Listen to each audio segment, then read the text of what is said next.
3. Om Shri Sai Ram. With humble pranams at the lotus feet of Bhagawan Shri Sathya Sai Baba, the Shri Sathya Sai Baba Center of Mississauga Central welcomes you to the 97th birthday celebrations of our beloved Swami.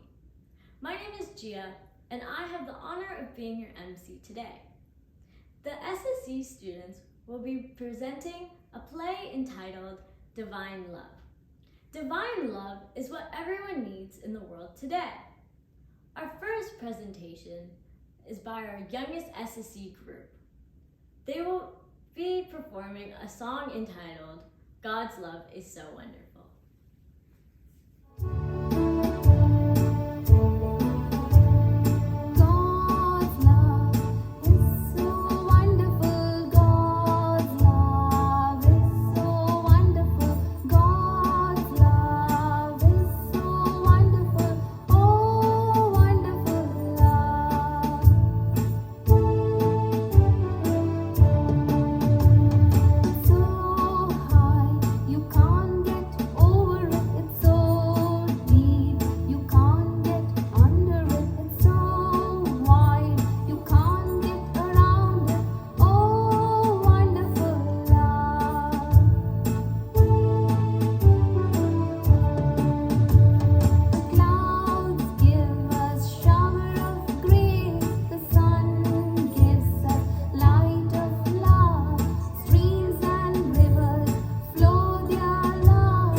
Great song done by our youngest group. Let's give them a virtual round of applause.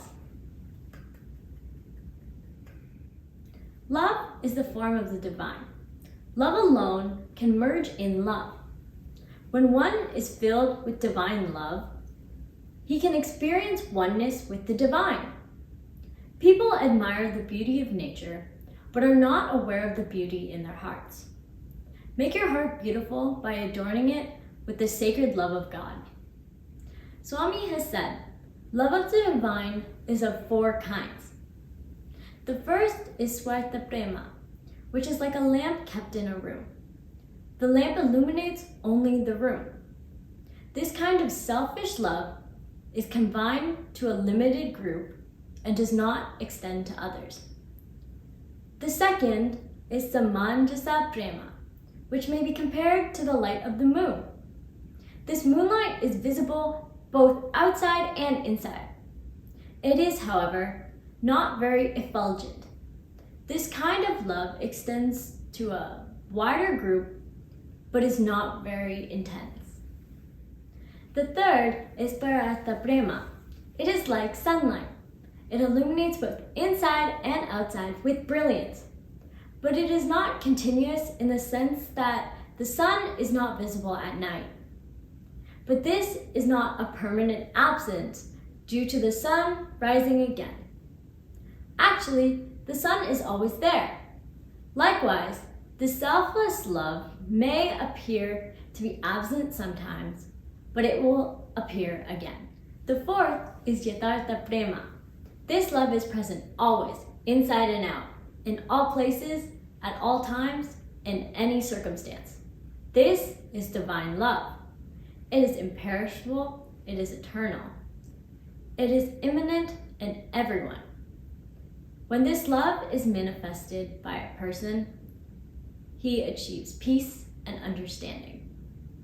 Our program today begins with a journey through the stages of divine love, from understanding to practicing to realizing divine love.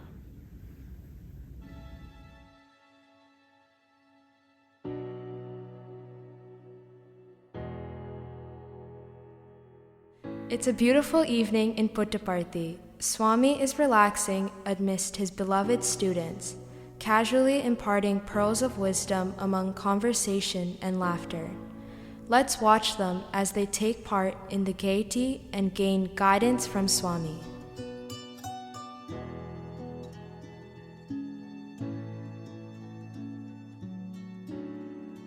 Dearest children, how are you all today? We are happy, Swami. Swami, I read somewhere that everything is changing. I don't like change. I like things how they are, Swami. I don't want to leave this high school. I want to be with you all my life, Swami. Children, change as we know it is the only thing constant in life. But when so many things change, Swami, and we must live with these changes without wanting them, how can we live with them? Children, everything in life is short-lived. Take the seasons as an example. Spring changes to summer, summer to fall, and then winter. Therefore, it is meaningless to depend on something that is always changing all the time. Our basis must always be the unchanging. The only thing that is unchanging in this world is God's love. This is the final and eternal truth. God's love? Yes, God's love never changes for a devotee. What do you mean, Swami? Children, this is divine love between God and a devotee. The grace of God is like an insurance, always constant. It will help you in your time of need without any limit. Swami, how do we get this divine love from God? Master the 5 Ds and you will always receive God's love. 5 Ds? What is that, Swami? The 5 Ds are dedication, devotion, discipline, discrimination, and determination. Swami, what is dedication, devotion, discipline, discrimination, and determination mean? Children, the first D is dedication. Dedication means one should be free of ego. We must dedicate this ego to God, banish the ego, and develop the spirit of surrender. You will then experience bliss. If you remove ego, you are left only with peace. Have you heard of the story of Lord Ganesha and sage Ved Vyasa? No, Swami. I'll tell you the story to explain dedication more clearly, my children. Listen.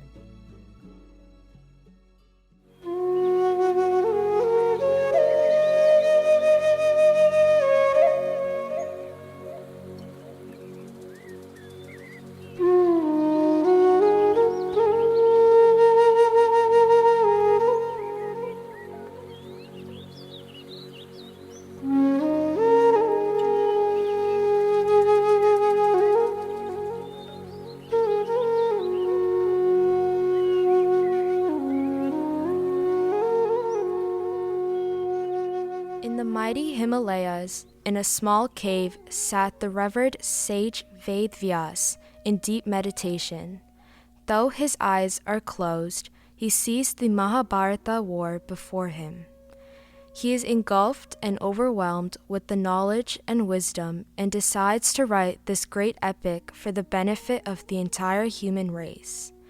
Ved Vyas knew he needed the blessings of the Almighty God Brahma, the creator of the universe, to create such a massive, epic book. He prayed with great devotion, day and night, to the god Brahma.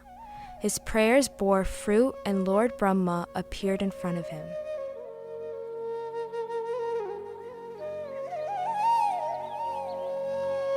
Sage Vyas, I am pleased with your prayers. What is it that you wish from me? Lord Brahma, I am blessed by your presence. I want to write the epic Mahabharata so that the story can be passed on for generations together, and the world can benefit from this great epic. I understand your desire. Pray with sincere devotion to Lord Ganesha, the god of wisdom. Only he can help you in accomplishing this great epic. As you say, my lord. As per Brahma's orders, Sage Vyas prays to Lord Ganesha with sincere devotion. Pleased with his prayers, Lord Ganesha appears in front of him.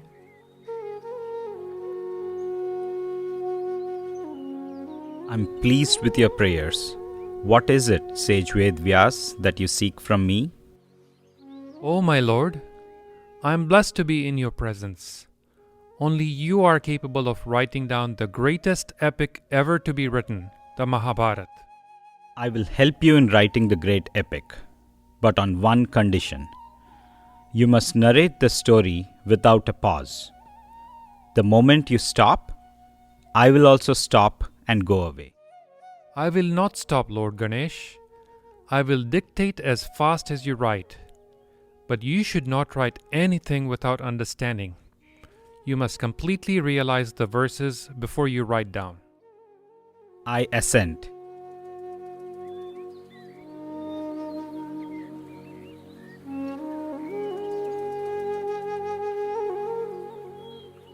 Lord Ganesh and Sage Vyas started to write the great epic, the Mahabharata. Many days passed, and both kept up their promise, and the epic progressed with no interruptions. Then one day, Oh, the quill is broken. What do I do now? If I get up, the story will be interrupted, and I would have broken my promise to Sage Vyas. I must do something quickly.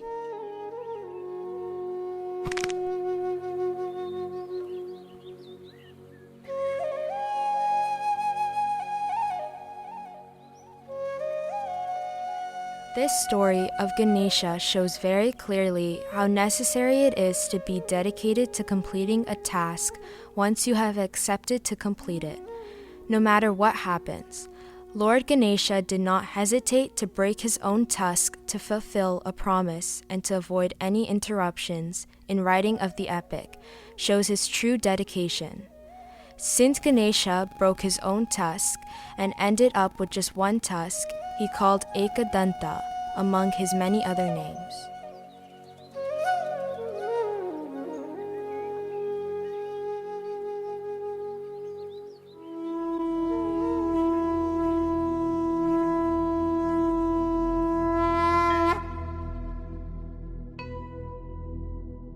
वक्रतुण्ड महाकाय सूर्यकोटि समप्रभ निर्विघ्नं कुरु मे देव सर्वकार्येषु सर्वदा।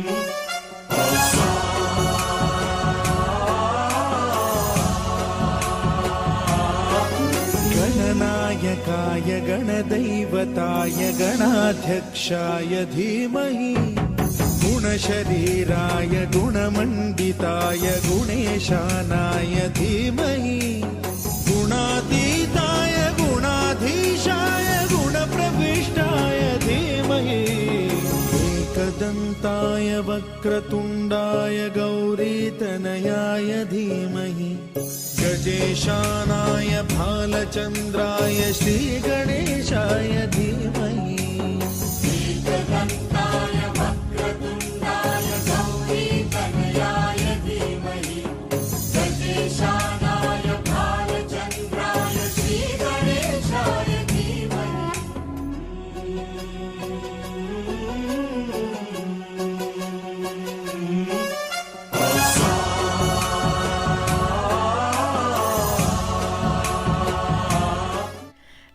is how Ganesha wrote the longest epic poem ever, Mahabharata. Ganesha surrendered his ego, his I, and dedicated himself to writing the Mahabharata. What an inspiring story. Now I understand the word dedication better. This selfless act of Lord Ganesha tells us that when it comes to gaining knowledge and divinity, pride and ego need to be given up.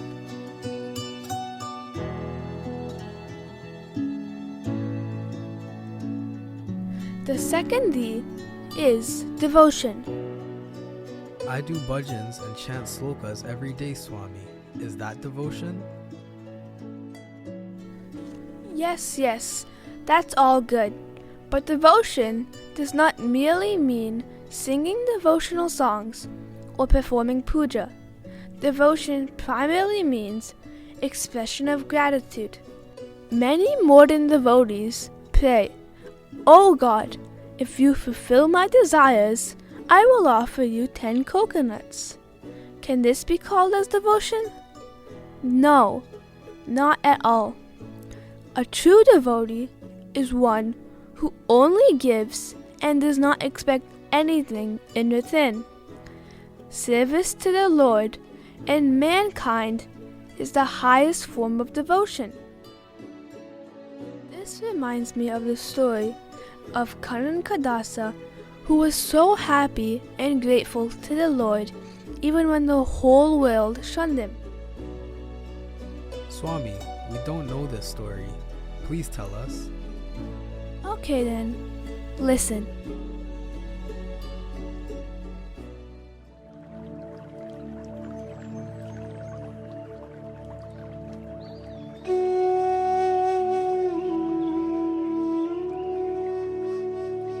In India, there is a small temple in a place called Udupi. The main deity of this temple is Krishna. The temple is famous as Udupi Krishna. Kankadasa was an ardent devotee of Lord Krishna who ceaselessly sang bhajans with his tambura. Once he had gone on a pilgrimage from his village to Udupi Sri Krishna temple, which was hundreds of miles away. Finally, after walking for days, he finally reached the temple.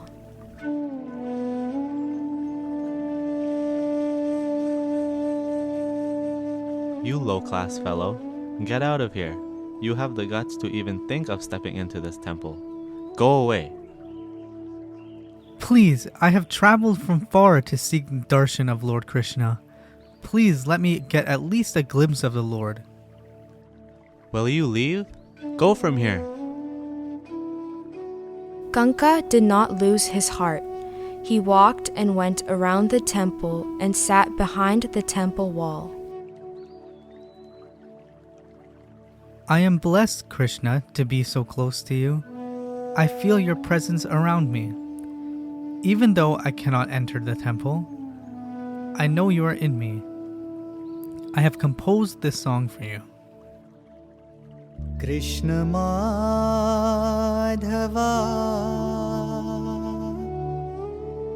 Madhava Krishna. What is that noise? Why are people screaming? What has happened?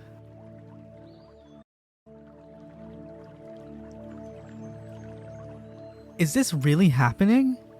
Has the wall broken and is Krishna facing me now? Is this a dream?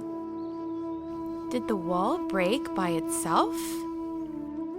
The Krishna idol is facing the other side. I can't believe my eyes. The whole of the temple wall had cracked and Krishna had turned towards Kankadasa to give him his darshan. Alas, I have seen you, my lord. Because others have seen me, they have believed. Blessed are those who have not seen and yet have believed, like you, Kanakadash. Everyone is the same in my eyes, and it's only true devotion that matters. Your true love has compelled me to manifest myself and give you darshan. This story shows us that when a devotee calls God with so much love and purity, God Himself comes running to us. Today, over 5 centuries later, the temple has Kanka's widow, the place where the wall cracked and Krishna gave darshan to Kanka. Don't look so surprised, my children. All God wants is your divine love. What a lovely story. Yes, indeed. Love is the intimate bond of relationship between the devotee and the Lord. There is nothing that is not attainable through loving service to the divine. I don't look for any sort of formal prayers or ritualistic puja, but what I seek is devotion that is free from selfishness of any kind. Swami, the first was dedication and then devotion. What is the third D? Discipline.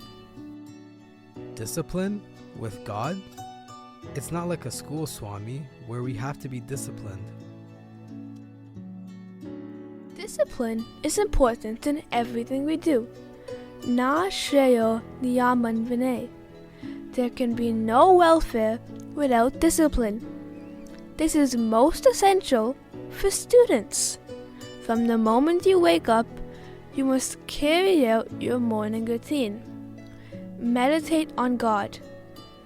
Do your duties in an orderly manner without deviating from the regular routine.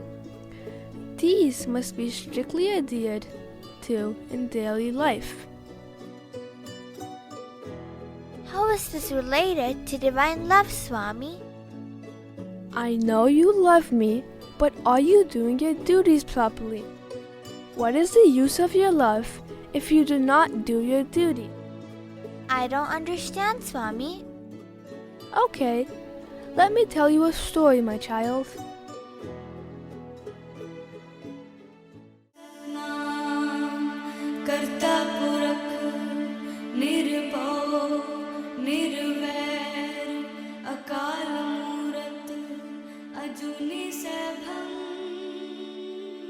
There was once a temple hidden in the mountains a long time ago, where there lived a spiritual and learned man well known by many.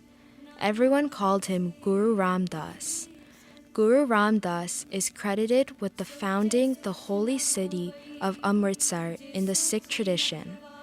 Guru Ram Das had many disciples, one of whom would one day become his successor, and this is the story of the unlikely disciple. Guru, we have just finished our morning prayers.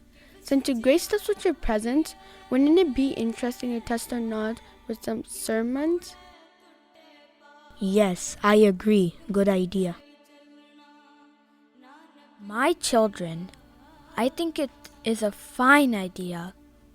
However, let us remember that a sermon is not a competition, but an opportunity for us to share our views on different morals and subjects.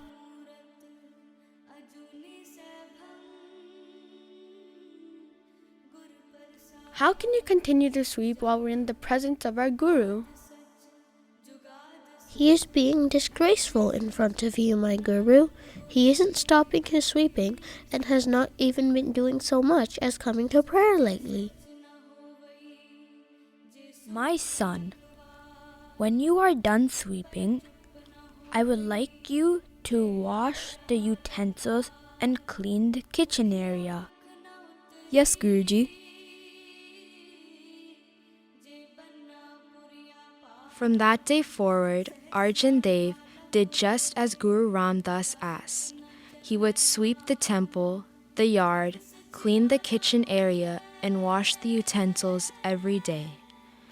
As his brothers ate their meals daily or cooks scattered the vegetables every day, Arjan Dev continues to clean and wash utensils. Arjan Bhai Sahib, you're always busy in cleaning utensils. You should serve the Guru also sometimes. Yes, it has been quite some time since you have joined any sermons or participated in any of our prayer ceremonies. How do you expect to please Guru Ram Das? This work of cleaning utensils, washing dishes, cleaning the kitchen, or even sweeping the temple or yard, I do it with our Guru's orders. You need to do more.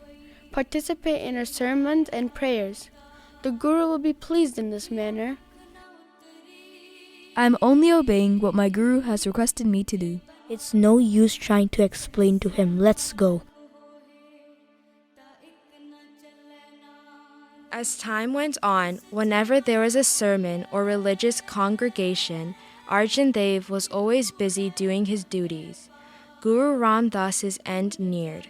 Every disciple thought he had the right to succeed the Guru because he had all the qualities of service and devotion in him. The Guru had left instructions who will be his next successor after his passing. A couple of days later, Guru Ram Das left his physical body. Guru Prem Das came on the designated day to read Guru Ram Das's will for who is going to be the next successor. Who do you think will be the Guru? I think Guru Ram Das has anointed me because I've been doing my prayers and sermons every day. Guru Ram Das could have chosen me as well. I was very punctual with my prayers. My children, Guru Ramadas has carefully selected his successor. He was a godly man who always saw the light in each and every one of you. And when he was making this choice, he confided in me that it was just not attending the sermons and discourses that makes a disciple to be worthy of a successor, but he saw something else in the son he has named his successor. Guru Ram Das has named your brother Arjan Dev as his successor. But Arjan Dev never said his prayers. He never took part in the religious discourses. He was only sweeping floors and cleaning utensils. Nothing else did he do. Where lies the justification in making him the successor? Yes, tell us. Silence! Silence! My children, you forgot that discipline is a prime quality for being a guru. In fact, the touchstone of eligibility is one's innate faith, absolute devotion, and discipline. Not only his knowledge and wisdom, Arjan Dev has never refused an order given by Guru Ram Das. He has always been devoted to his master, had the self-discipline to continue what was asked of him, and has always faith in our Guru Ram Das no matter the task given. This is what makes him worthy of being Guru Ram Das' successor.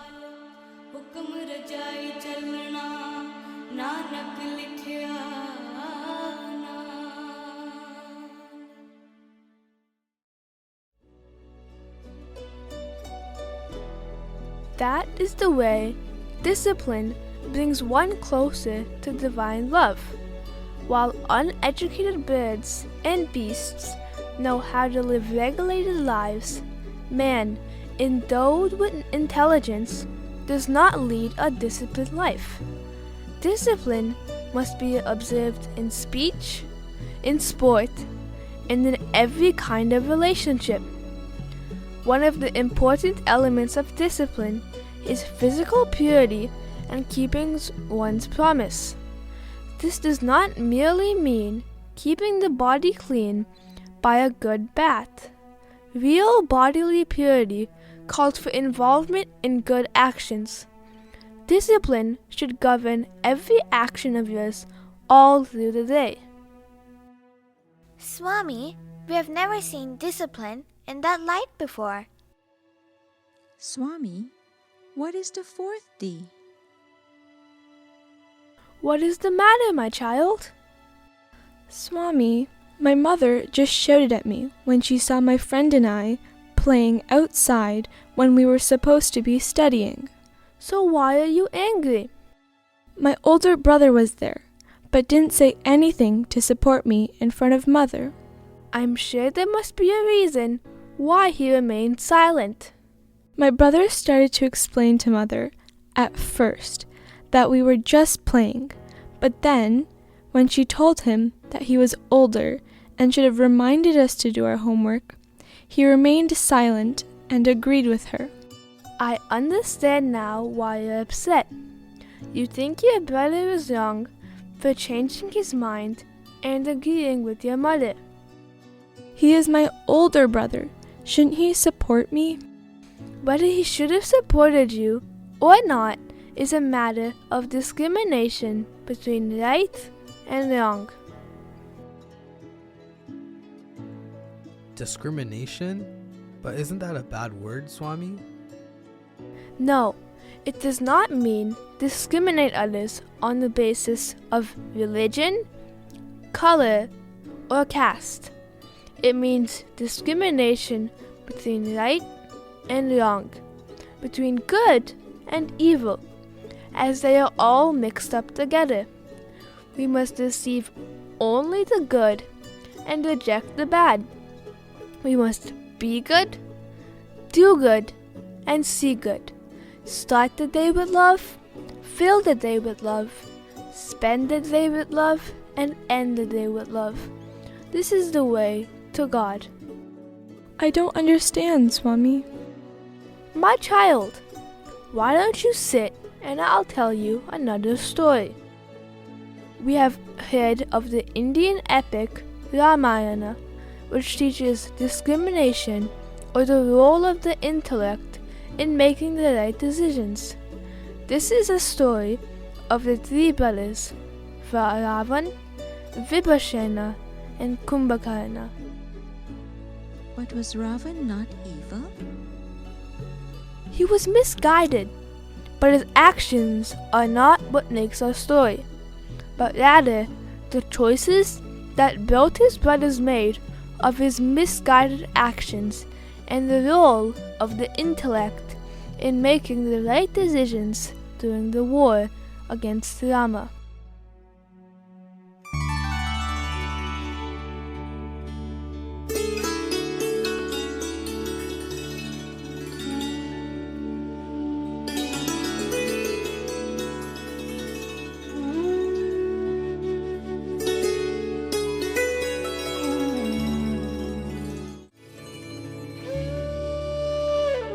When the three brothers Ravana, Kumbhakarna, and Vibhishana were young, they went off to do tapasya or deep meditation.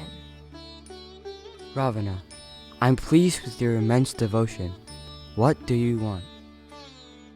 I want power. I want to be king of the earth. I want to be immortal. I'm sorry, but I can't grant you immortality. In that case, I want invincibility and immunity from all the gods, demons, heavenly spirits, serpents, and wild beasts. Ravan, however, did not include humans in his request to Brahma because he thought humans were not powerful enough to cause any harm to him. Tatastu, I bless you with this boon.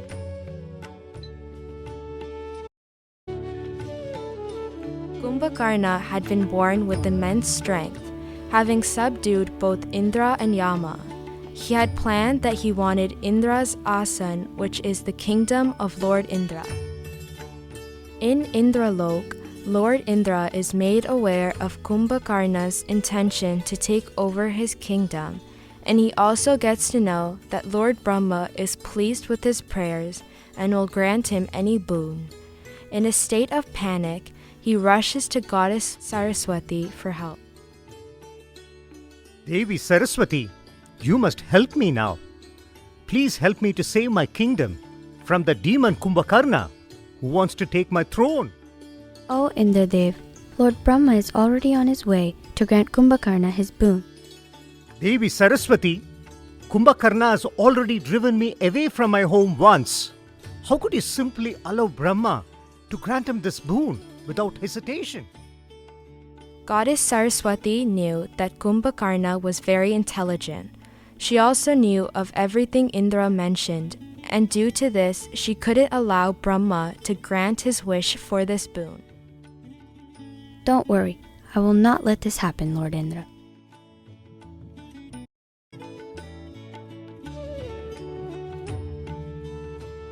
Bhamadevaya Namaha. Om Bhamadevaya Namaha. Om Bhamadevaya Namaha. My Lord, I am blessed by your presence. Kumbhakarna, your prayers have brought me here. Tell me, what do you desire? As Kumbhakarna starts to speak, Saraswati, who was listening to the conversation, acted quickly. When Kumbhakarna asked for his boon, his tongue was tied by Goddess Saraswati, who had acted on Indra's request. He wanted to ask for Indrasana, kingdom of Indra, but instead he asked for Nidrasana, kingdom for sleeping. Thank you, my Lord. Please grant me Nidrasana. Tatastu, as you wish.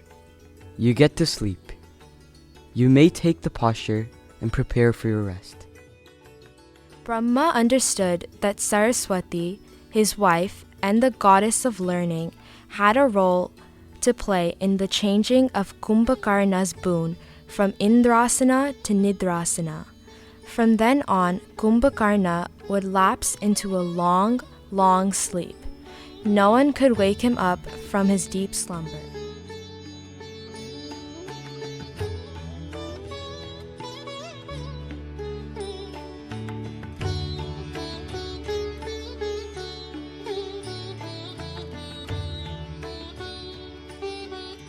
Vibhishana was the youngest brother of King Ravana. Though a Rakshas himself, Vibhishana was of a noble character and advised Ravana, who kidnapped and abducted Sita, to return her to her husband Rama, which Ravana refused sternly. Vibhishana had a sattvic mind and a pure heart. From his early childhood, he spent all his time meditating on the name of the Lord. Eventually, Brahma appeared and offered him any boon he wanted. Vibhishana, I'm pleased with your devotion to me. Ask, and you shall receive. Dear Lord Brahma, the only thing I want is to have my mind fixed at the feet of the Lord, as pure as lotus petals. I should receive the darshan of Lord Vishnu. Tatastu. One day, Ram will come, and he will give you darshan.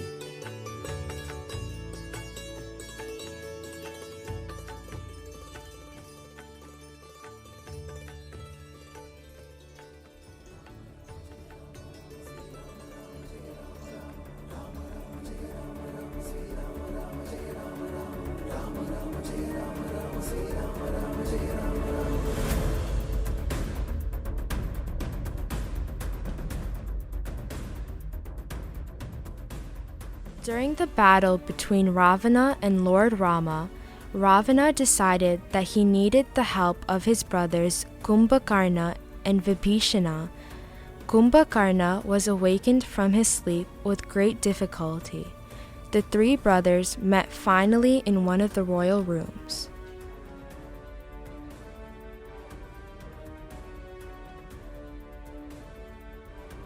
Welcome, brothers. I want your help and support in defeating Rama and his army. Go and prepare your armies for the battle. Brother, what you are doing is wrong. Rama is none other than the avatar of Vishnu. Sita is an avatar of Lakshmi. Rama is a human and nothing more. I am going to rule the earth and no one can stop me. Rama's army has taken our weapons at its best. We've practically lost. we should just cancel the war to avoid any further unnecessary bloodshed. I refuse. We will finish this, and the world will know of Ravana's great power. They will fear me, and I will rule this world. Wouldn't you support your own brother? Don't you have any loyalty and love for me? As you say, big brother, I do not agree with your thoughts and action, but I will fight for you. Brother Vibhishana, what about you? Will you support me in this battle? Brother, what we are doing is not right. You've abducted Mother Sita from her home. She is another man's wife. This battle that you have brought upon us is meaningless. We will continue to lose more and more men in this bloodshed. Please return Devi Sita to Rama. This is the right thing to do. What a traitor of a brother you are. You are not fit to be in my kingdom. You can leave and never come back. Vibhishana fought along with Rama. Vibhishana fought on the side of justice dharma. The epic stresses that neither Vibhishana or Kumbhakarna strayed from the path of dharma, and that there is no single way out of moral dilemma. Kumbhakarna adhered to the dharma of loyalty to his kin when his advice fails, while Vibhishana chose to oppose his kin when his advice failed.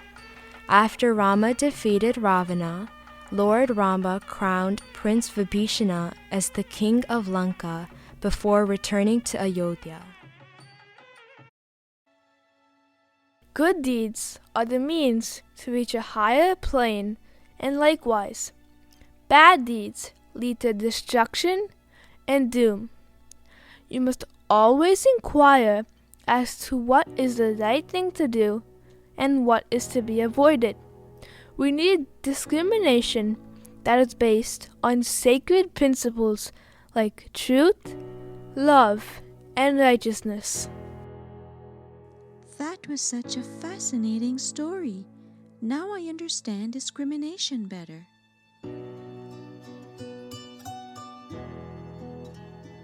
Do you understand now why your brother did not support you? You were supposed to be studying and not playing. Yes, Swami. That brings us to the last D, Swami. Yes. The last D is determination. That's correct, children. Why is determination important for divine love? Determination means a type of resolution. Having determined to do a task, hold on till it's finished. Having thought about something, don't go back till it's realized. Having desired something, persevere till it's fulfilled.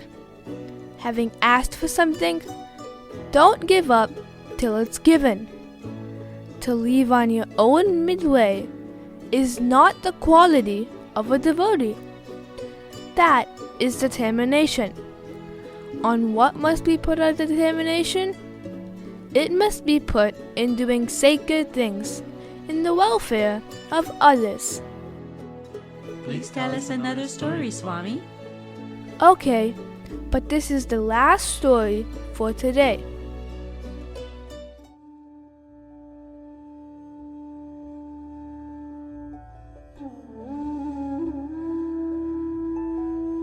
King Uttanpada had two queens, named Suniti and Suruchi. Queen Suruchi had a son named Uttama.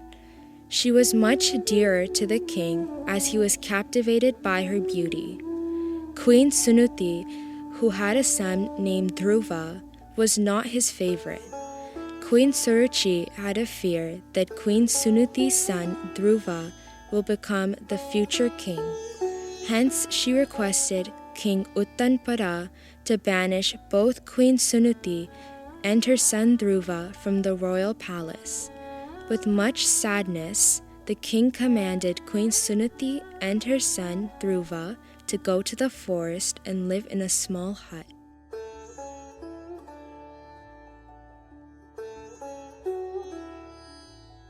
Ma? Ma, why do we have to live here? Please, Ma, tell me, who's my father? I have asked you so many times, but you always change the topic. The great king, Uttanapada, himself, is your father. He lives far away in the royal palace. What? Is this true? I want to meet my father. Please, Ma, can I visit him in his palace? You may go, my son. After walking a couple of days, Dhruv reached the king's palace. King Uttanpada was sitting in his gardens, admiring the flowers and listening to the birds. Dhruv spots him, runs up to him, and touches his feet. Oh, King, do you recognize me? I'm Dhruva, your son. Oh, my son. Come sit with me. I missed you so much. Queen Suruchi was furious when she realized that the little boy in the king's lap was Dhruva. She drove him out of the palace, saying that her son has the rightful place on his father's lap and throne.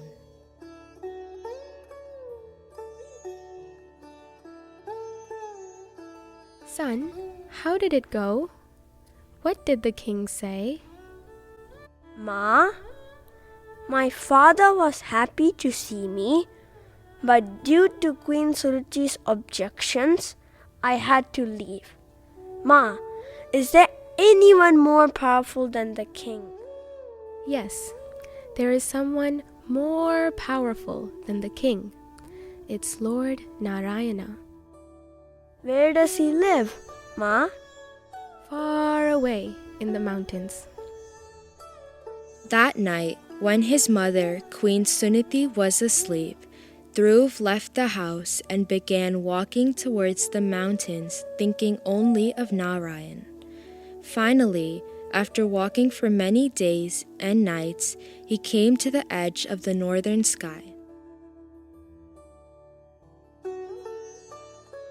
Where am I? Where is Lord Narayana? Where is he? Narayana, Narayana. Who are you, and what are you seeking? I have come in search of Lord Narayana. Where can I find him? Stay right where you are. Think only of Narayan and have patience. You will find him. Narayana, Narayana. Narayana, Narayana. So, Dhruv stopped where he was, began meditating on Lord Narayan. His meditations revealed such tremendous energy that the very earth shook and disturbed the Saptarishis, the 7 sages, who were meditating nearby.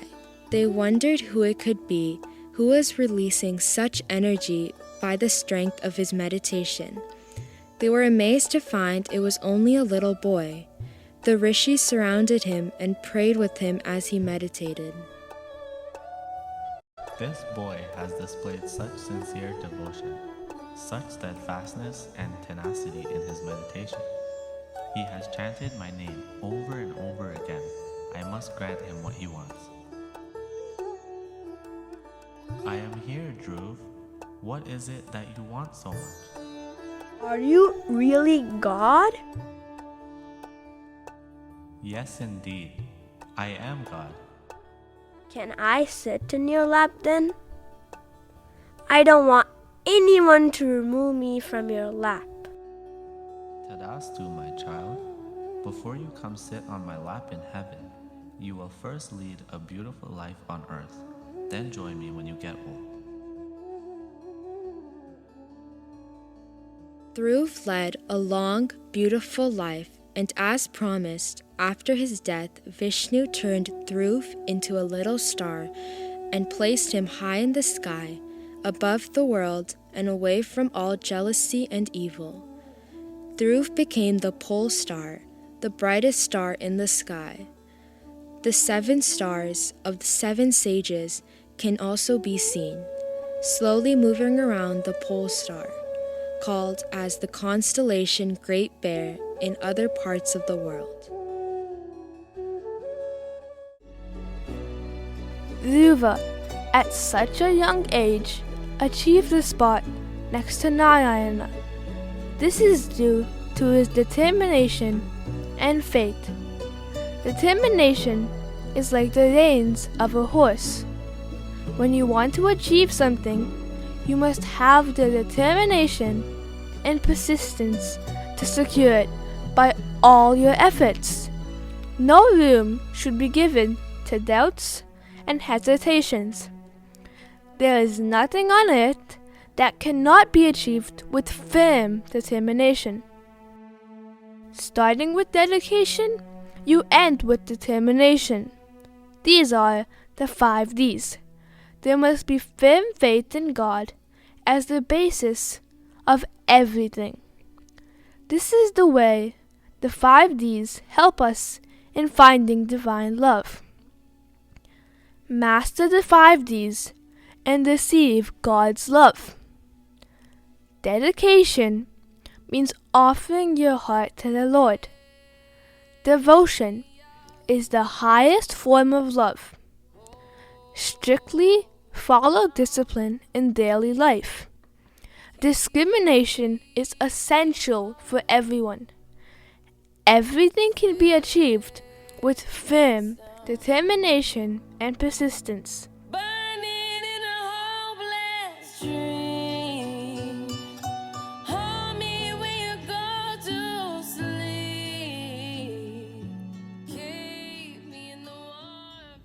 That was an amazing performance by all the SSE students. They really showcased how important the 5 Ds are in our daily lives. Swami says, master the 5 Ds and receive God's love. I would like to now introduce our education coordinator, Auntie Thiru, to share a few words on behalf of our center. My loving pranams at the lotus feet of our dear Lord, Bhagawan Sri Sathya Sai Baba. Respected elders, gurus, brothers and sisters, and dear students, Saram to all of you. First, I extend my most sincere thanks to Swami, his divine blessings for making this program what it was. Once again, we have had the opportunity of celebrating our dear Lord's 97th birthday offered by our SSE students.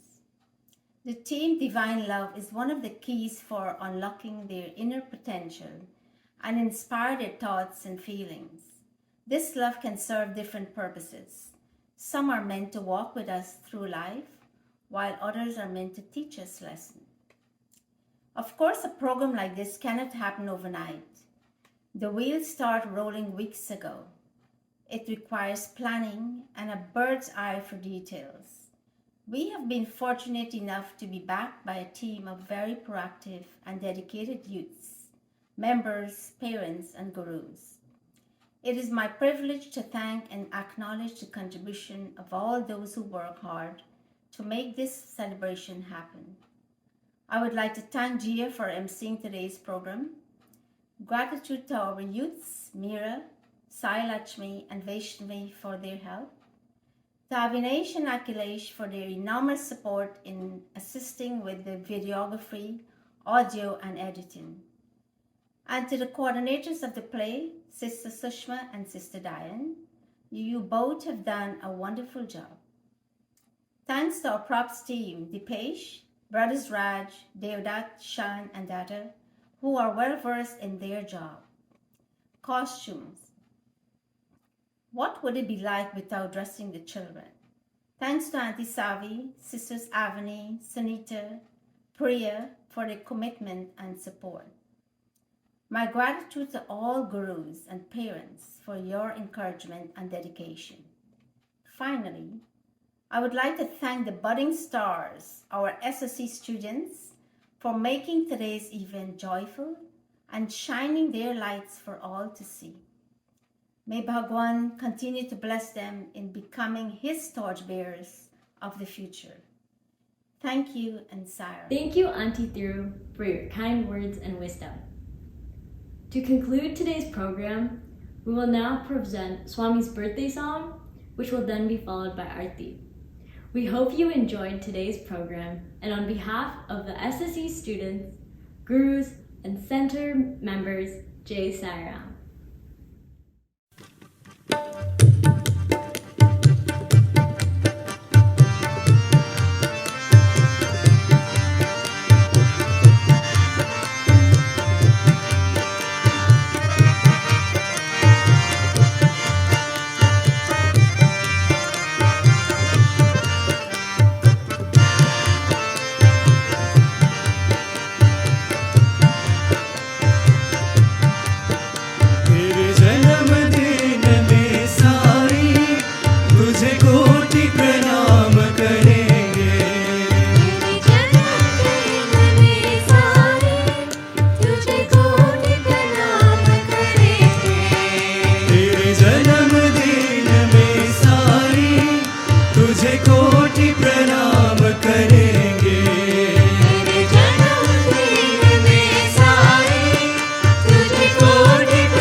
Happy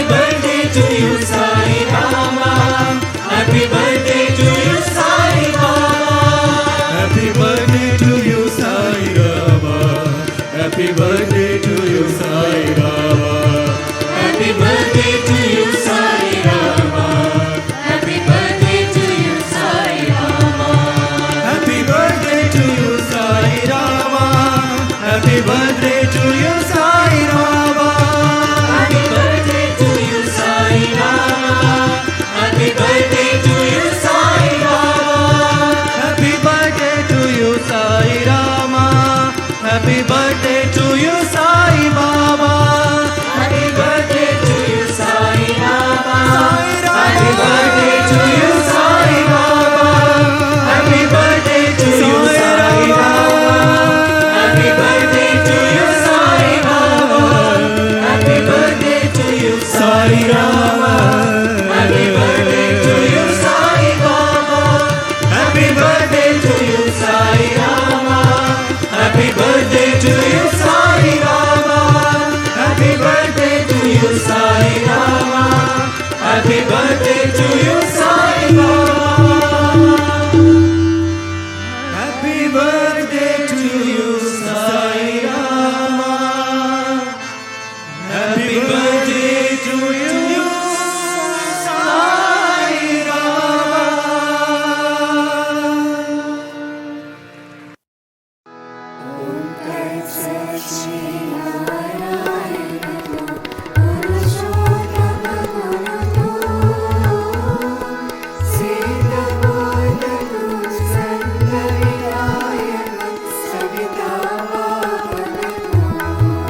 जय बोलो भगवान श्री सत्य साई बाबा जी की जय।